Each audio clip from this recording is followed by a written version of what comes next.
Magandang araw mga ka-59 sa buong Pilipinas. Kamusta po kayo? Kamusta po kayo sa inyong duty dyan? Ngayon ay October 27, 2024, Sunday. Ngayon ay pag-uusapan natin ang tungkol sa system ng SOSYA at sa ating security license. Ang security license ay napaka-importante sa atin bilang isang security personnel o security guard at security officer. Bakit? Dahil hindi naman tayo mabibigyan ng duty ng isang security agency kung wala tayong security license. Yan. Kaya ito ay napaka-importante sa atin bilang isang security guard at security officer. Kamusta yung mga nagpa-renew nung mga nakaraang buwan, simula February hanggang itong huling nakaraang buwan, mga August, yan, hanggang September. Kamusta yung mga nagpa-renew ng mga security license, lalo na yung mga nagpa-renew o nagpalakad at sa nagpa-renew ng non-appearance? Kamusta po? Nakuha nyo na ba ang inyong security license? Nakuha nyo na ba ang inyong mga lisensya sa inyong mga training center na pinag-renewhan? Lalo na sa mga nagpalakad dyan, no? At nagpa-renew ng non-appearance sa mga training center, nakuha nyo na ba yung inyong security license? Alam naman natin, ng mga nakaraang buwan, no, ay ang system ng SOSYA ay naka-down, no? Hindi sila nakakapag-release ng security license. Kaya ang binibigay ay SOSYA certification. Pero may ibang mga agency na hindi tumatanggap ng certification, no? Ang hinahanap talaga nila ay license talaga. Ayan. Kamusta? Nakuha nyo na ba yung mga license dyan? No? Kasi nung September, nakakapag-release na ulit sila ng license. Yung mga nagpalakad sa mga training center, yung ibang matitinong training center ay nakakapagbigay na sila ng naibigay na nila sa kanilang mga gwardiya, yung mga lisensya. Mag-iingat po kayo sa mga training center, no? Na yung mga peking training center dyan, napakamahal mga pa-renew ng license sa kanila, no? Malaking sinisingil sa mga gwardiya yung ibang training center. Hindi ko naman nila lahat, pero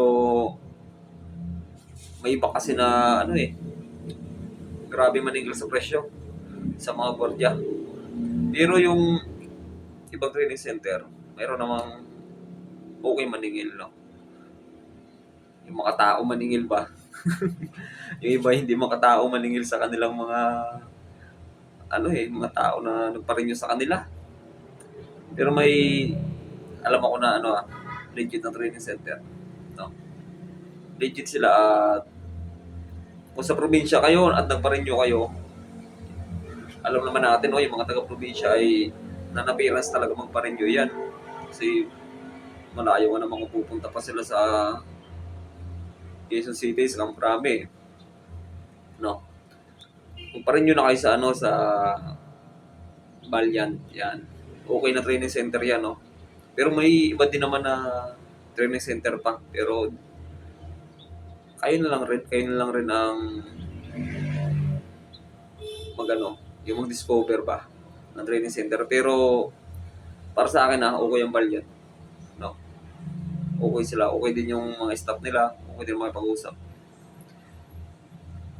Pero disclaimer lang, hindi ako pinayaran ng Valiant para sila dito sa aking vlog, no? Yan ay lang, para makatulong lang ako sa ibang mga ka-5 natin, no, na nagpapa-renew ng lisensya. Disclaimer lang, hindi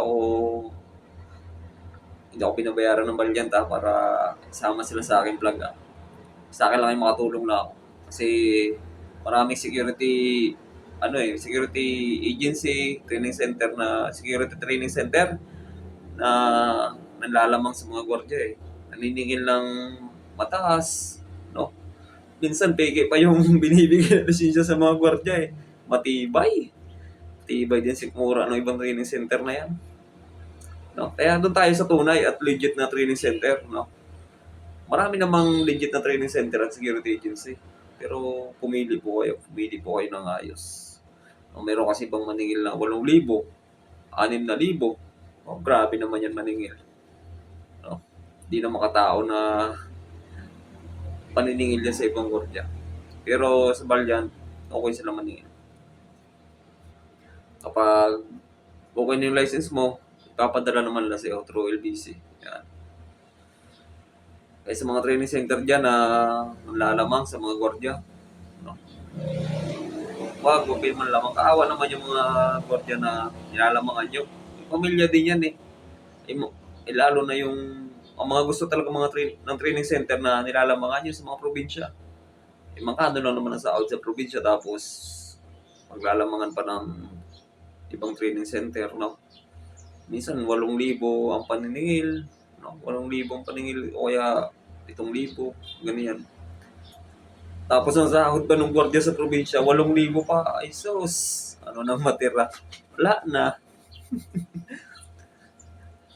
Kaya sa mga training center dyan magbago na kayo. Yung mga hindi matino dyan na training center, kayo man lamang sa mga gwardiya. Yan. Yun lang update lang Okay na yung license simula noong September. Yan. Naipadala na.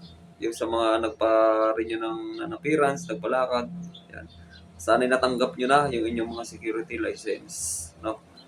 Sana ay naibigay na sa inyo ng inyong training center na pinag-renewhan nyo ng inyong license.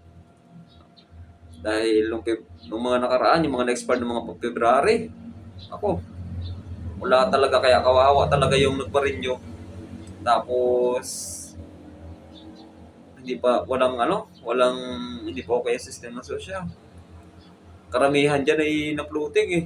Iba walang duty. Dahil pinagpapahinga naman ng security agency kapag walang license, no? Naintindihan naman natin na kailangan talaga pa nag-duty bilang isang security guard, security officer, meron tayong security license. Yan. Dahil problema talaga kapag nahuli tayo ng social na naka-duty tayo, tapos wala tayong security license, problema talaga yan. Kaya yung iba kumukuha ng social certification. Yan.